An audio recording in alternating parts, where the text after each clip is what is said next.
എല്ലാ കൂട്ടുകാർക്കും കഥാസാഗരത്തിലേക്ക് സ്വാഗതം. ഇന്ന് നമ്മൾ പറയുന്നത് പാഞ്ചാല രാജകുമാരനായ ദൃഷ്ടദ്യുമ്നന്റെ കഥയാണ്.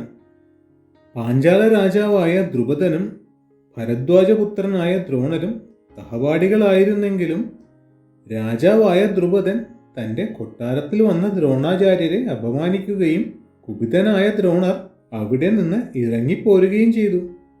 ഹസ്തിനപുരത്തിലെത്തിയ ദ്രോണർ പാണ്ഡവരെയും കൗരവരെയും ആയുധാഭ്യാസം ചെയ്യിക്കുകയും ഗുരുദക്ഷിണയായി ദ്രുപദനെ പിടിച്ചു കെട്ടി തൻ്റെ കാൽ കീഴിൽ കൊണ്ടുവരുവാനും പറഞ്ഞു.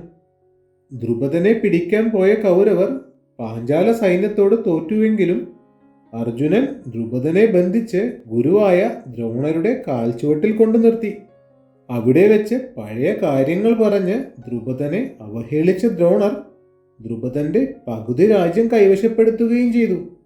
ദ്രോണരോട് പക വീട്ടാൻ ദ്രുപദൻ ശക്തനായിരുന്നില്ല. അതിനാൽ ദ്രോണരെ വധിച്ച് മാനം തിരിച്ചു പിടിക്കാൻ ശക്തനായ ഒരു പുത്രൻ ജനിക്കുവാനായി ദ്രുപദൻ ഒരു യാഗം ചെയ്യിച്ചു. യജ്ഞകർമ്മങ്ങൾ അനുഷ്ഠിച്ചുകൊണ്ട് ജ്വലിപ്പിച്ച തീയിൽ നിന്നും അഗ്നി തേജസ്സോടു കൂടിയ ദേവകൽപ്പനായ ഒരു കുമാരൻ പൊങ്ങി വന്നു. ശിരസിൽ കിരീടവും ശരീരത്തിൽ കവചവുമായി വന്ന കുമാരൻ അമ്പും വില്ലും വാളുമെടുത്ത് അട്ടഹാസം മുഴക്കി തേരിൽ കയറി അവിടെയെല്ലാം ചുറ്റി സഞ്ചരിച്ചു. ഈ സമയത്ത് ഒരു അശരീരിവാക്യമുണ്ടായി: ഇവൻ പാഞ്ചാലർക്ക് യശസ്കരനാണ്.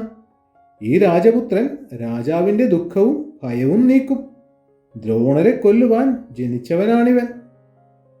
ഇപ്രകാരമായിരുന്നു ആ അശരീരി.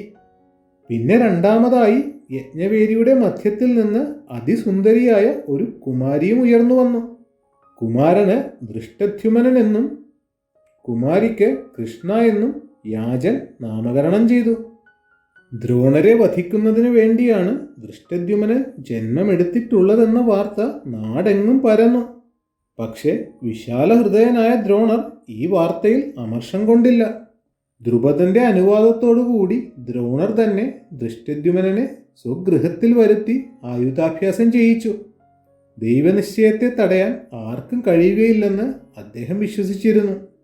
ധനുർവേദം പഠിച്ചു പൂർത്തിയായപ്പോൾ ദൃഷ്ടദ്യുമ്നൻ അച്ഛൻ്റെ അടുക്കിലേക്ക് തിരിച്ചുപോയി. പാണ്ഡവരുടെ വനവാസം കഴിഞ്ഞ് കൗരവരുമായി യുദ്ധം ചെയ്യണമെന്ന് തീരുമാനിച്ചപ്പോൾ പാണ്ഡവരുടെ പ്രധാന സേനാപതിയായി തിരഞ്ഞെടുത്തത് ദൃഷ്ടദ്യുമ്നനെയായിരുന്നു.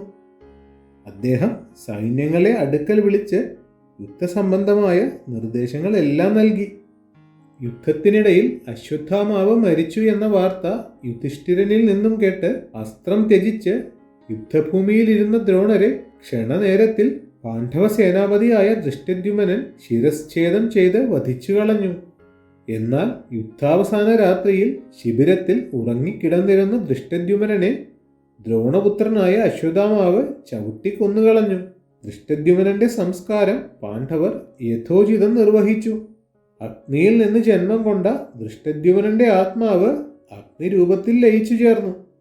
പാഞ്ചാല രാജകുമാരനായ ദൃഷ്ടദ്യുമ്നന്റെ കഥ ഇവിടെ തീരുകയാണ്. മറ്റൊരു കഥയുമായി വീണ്ടും കാണാം.